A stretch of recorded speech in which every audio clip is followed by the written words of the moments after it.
start with one of the very interesting concepts you have talked about is that the role of a CFO in a company is like that of the Pandavas in Mahabharata. Can you elaborate on that for our viewers? So I've said in one of my talks that it's like a Yudhishthir. The CFO has to be known for his or her integrity, should never be dishonest, and by friends and foes alike respected for his honesty. He can, of course, be sometimes occasionally economical with the truth, but you can never stick to anything other than the facts. The CFO is always a bit like BHEEMA, who wields enormous power as the second of the Pandavas. That's because the CFO has control over cash and cash flows, allocates resources, handles compliances and controls for the organization, all of which puts him or her in a position of power. Then the third Pandava is Arjuna. Just as Arjun was known for being focused on the eye of the fish, the CFO keeps the organization focused on value creation without really getting distracted over the long run. The fourth and the fifth Pandavas were Nakula and Sahadeva. We don't know too much about them, but they were gifted swordsmen. But at the same time, they were very content to stay away from the limelight and let the light shine on the others, including the three elder brothers. Truly, similarly, the CFO is sometimes should be okay with letting limelight share on the others. And of course, there's Draupadi. Like Draupadi, I think the CFO should be comfortable partnering with different business partners and not really letting any of them know who's his or her favorite. So that was my analogy to the Pandavas. I'll talk about one more concept that you have mentioned in the book, the 10-minute fly on the wall test for being a good finance partner to the business. Can you share about that, please? Yeah, the CFO, or for that matter, any finance partner should be intimate with his or her business and be equally familiar with financial concepts as well as business concepts and the business model. So I imagine this coming through as a fly in the wall test. So imagine a finance partner meeting with a business leader in a corridor in the office. Both of them have a conversation for about 10 minutes. And then there is a fly on the wall listening in into the conversation. So during this conversation, one of the persons of finance, both the people will talk equally about business. They will also talk about finance. And the test is, at the end of it, the fly on the wall should not be able to make out who's finance among them and who's business among them, which basically means that the finance person is so well connected with the business that he or she talks about business details. And equally, because the finance person has worked with the business leader over a period of time, the business person is able to internalize finance metrics into a business conversation. And when he or she speaks about the business, finance details comes through. If that's the role that you're leading and that's the state that you've got to be in, and the fly on the wall is not able to make out who's finance and who's business, I would say that you're a good finance business partner. Very interesting, Raghu. Again, how does one grow in their financial career to become a CFO? I get this question quite often, often from youngsters who say, my ambition is to be a CFO. How long will it take me to be a CFO? Assuming that you're starting your professional journey, probably in your early 20s, I would say give it somewhere between 15 to 25 years, which is a fairly long period of time to become a CFO of a decently large company. I believe through my experience and what I have observed for people around me, the journey to become a CFO, you can probably think of it as being in two phases. The first phase and the second phase. The first phase I would call, to keep it simple, probably the execution phase. And this is the phase where I think three things happen, and they happen really well. The first is the finance person at the early stages of his or her career learns to serve a customer, or perhaps serve and partner with somebody who's in turn serving a customer. I think getting this right is absolutely important so that you understand how your actions are leading to customer delight. Second, you basically govern a team through a set of metrics, and these metrics are both financial as well as non-financial metrics. And you learn in course of this experience that these metrics often conflict with one another. You may be responsible for a budget, but at the same time, you are responsible, or you partner with somebody who's responsible for the top line, which consumes the budget, and therefore there is pressure on the budget. So governing the team by managing some of these metrics, which may conflict both financial as well as non-financial with each other, and discovering harmony on them is the second part that you learn in the first phase.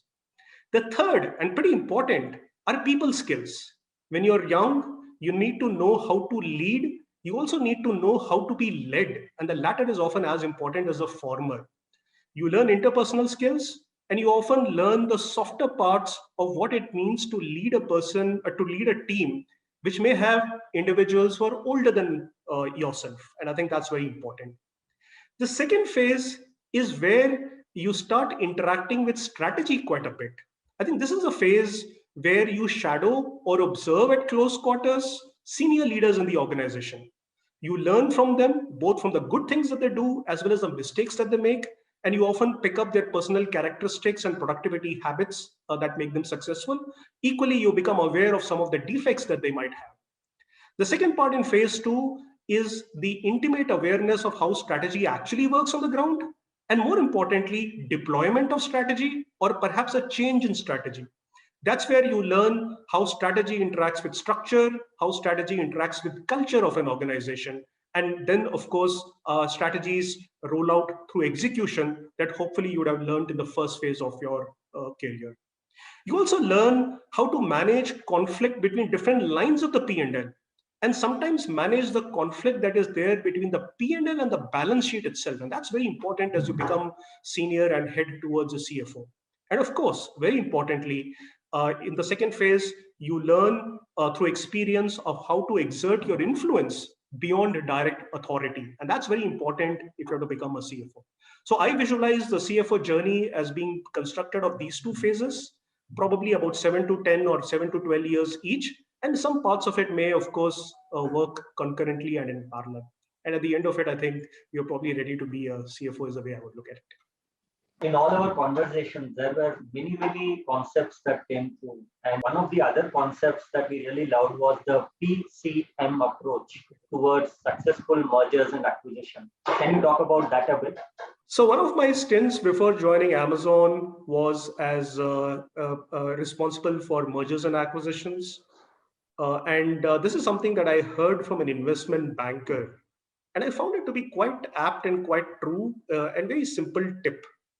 He said, just like you have physics, chemistry, and maths when you're a student, for a successful M&A to work, physics, chemistry, and maths are important. And by the way, in M&As, as we know, out of 10 proposals, only one gets approved. And out of maybe 10 proposals that get approved and executed, only a few are deemed successful. So the physics part of it is, are you clear about the structure and about the asset? And how is it going to fit into your business model? So it's the physics of the transaction.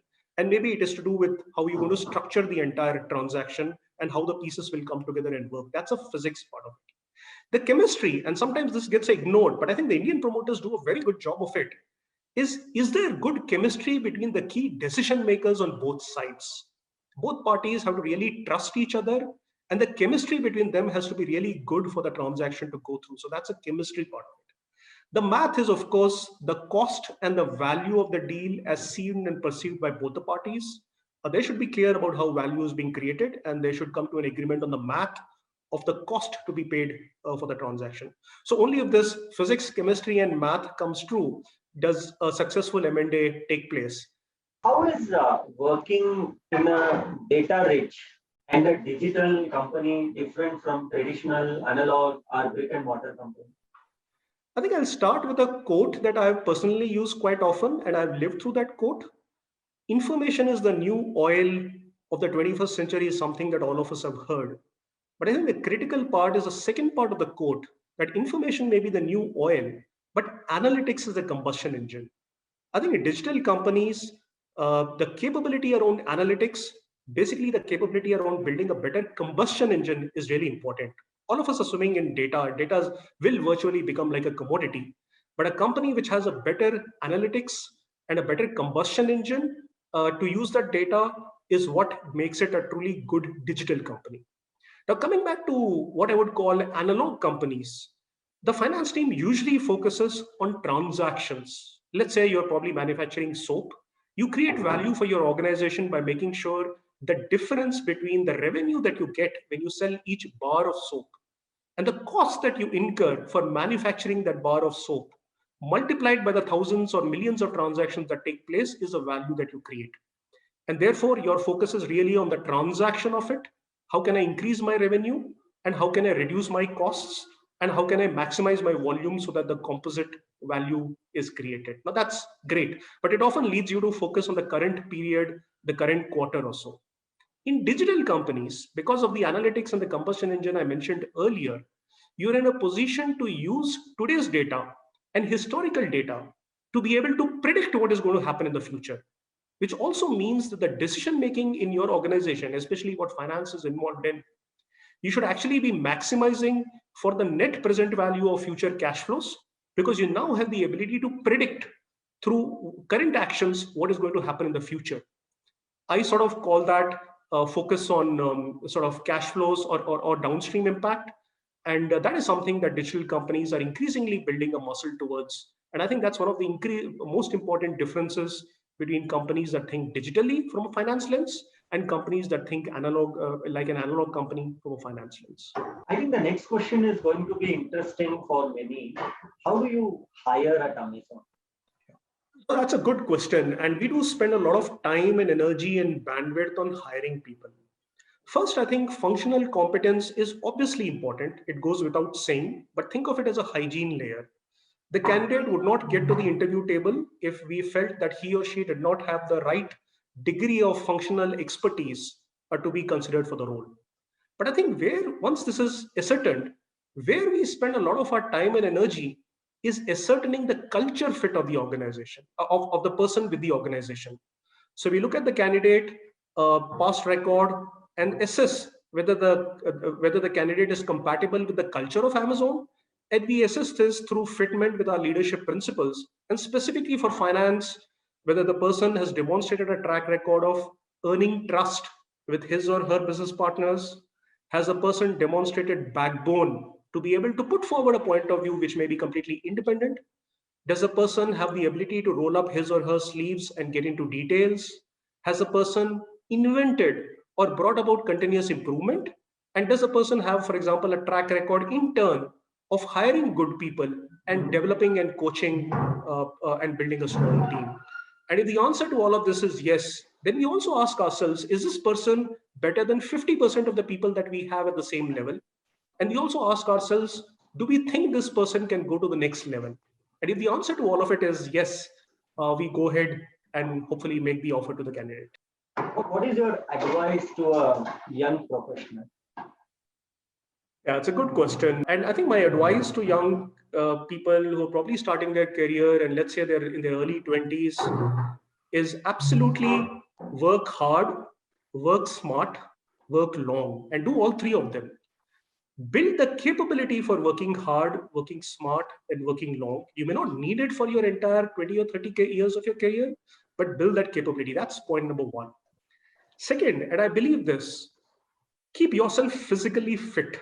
I think that's very important. Many of us underestimate the importance of keeping yourself physically fit when you're young, but that's something that I think is absolutely important.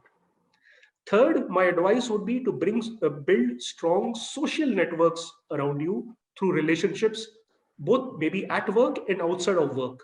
It could be your spouse, it could be your family, it could be your relatives, it could be your friends. But it's very important for a person to build social networks around themselves. And I think it's really important to build a spiritual or a moral compass. Have a sense of what is right and wrong, or of the things that are happening around you, and make that a part of what your inner self is. And of course, throughout your life, stay humble, keep learning. You will never get to a phase where you think the learning is done. So these are the pieces of advice that I would give to young people who are starting their finance career. Thank you so much, Raghavan, and thank you viewers for watching.